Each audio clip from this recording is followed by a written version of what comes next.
Vairākiem veloakcijas kritiskā masa dalībniekiem pasākums beidzas policijas iecirknī.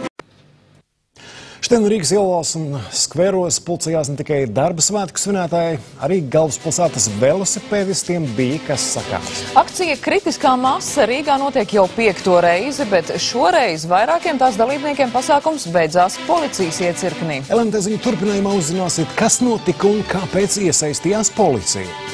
Un komanda.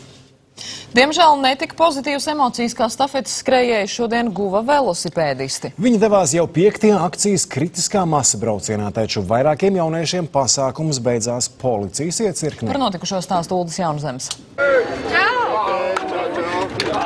Tradicionāli akcija kritiskā masa norit daudz viet pasaulē. Akcijas laikā ritiņbraucēji un citi nemotorizētu pārvietošanās līdzekļu īpašnieki masveidā dodas ielās, lai pievērstu uzmanību tam, ka pilsētas ielas nav piemērotas ritiņbraucēju vajadzībām. Arī šīs dienas pulcēšanās iemesls ir nesakārtotā velo infrastruktūra. Īstenībā par Rīgu šausmīgi grūti pārvietoties. Taču respekta nekāda nav. Ritiņbraucējs ir pēdējais, viņš, man liekas, pateicis gājēji ir. Nav jau arī kur īsti braukt. Vienīgais ceļš ir Mežparkā kaut kur tur Imantā, bet tā pa centru, kur īstenībā būtu teorētiski, praktiski būtu jābūt arī velosipēdiem. Mums ir vienīgi superīgi milzīgi džipi un tas nav nopietni. Visur Eiropā ir. Zviedrijā, Berlīnē ideāli braukt. Tu prieks būt ritiņbraucējiem šeit, tā ir liela problēma. Cilvēks izdzīvošanas jautājums ir, vai mēs spēsim atteikties no mašīnām un iespējami daudz lietot riteni tur, kur var viņu lietot.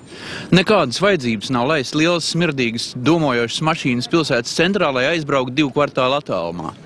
Šodienas pasākums Rīgas domē oficiāli pieteikts netika, tāpēc neviens neuzņemas organizatoru lomu. Viss notiek pats no sevis.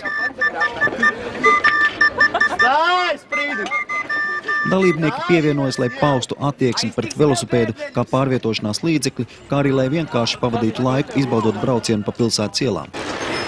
Kritiskā masa dodas uz Mežparku.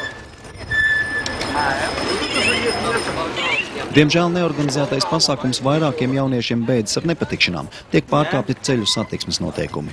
Neorganizēta cilvēku masa brauca pa ielām, teiksim, un rupi ignorēja gan ceļu satiksmes noteikumus, gan policijas likumīgās prasības. Vai ir aizturēti? Nevar jums pateikt precīzi, cik ir aizturēti cilvēki par ceļu satiksmes noteikumu pārkāpumu, kā arī par pretošanos policijas darbinieku likumīgām prasībām.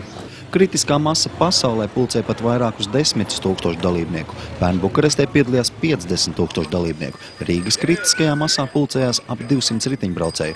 Akcija ieplānota katra mēneša pēdējā piekdienā līdz pat oktobrim.